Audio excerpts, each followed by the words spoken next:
আসসালামু আলাইকুম এভরিওয়ান। আমি অনেক দিন পরে চলে আসলাম আপনাদের মধ্যে একটি ভিডিও নিয়ে। আমার হঠাৎ করে বেগুনি দিয়ে খিচুড়ি খেতে ইচ্ছা করলো। সো বাসায় শুটকি ছিল না, শুটকি ভর্তা করতে চেয়েছিলাম। তো মরিচ ভর্তা করলাম, বেগুনি করলাম আর খিচুড়ি, নিরামিষ খিচুড়ি। খুবই খেতে ইচ্ছে করতেছিল, সো বানিয়ে ফেললাম। যদি অনেক ঝাল হয়েছে, আপনারা দেখবেন কেমন হয়েছে।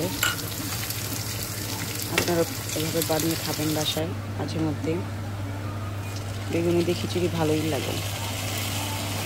আমার চ্যানেলটাকে সাবস্ক্রাইব করবেন, পাশে থাকবেন, লাইক শেয়ার কমেন্ট করে পাশে থাকবেন।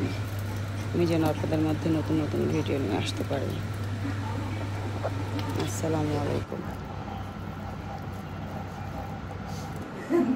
নিজের ঘরে পিঠা তারপরে লাগে পিঠা ওই যে না আমি জানি তুমি কেন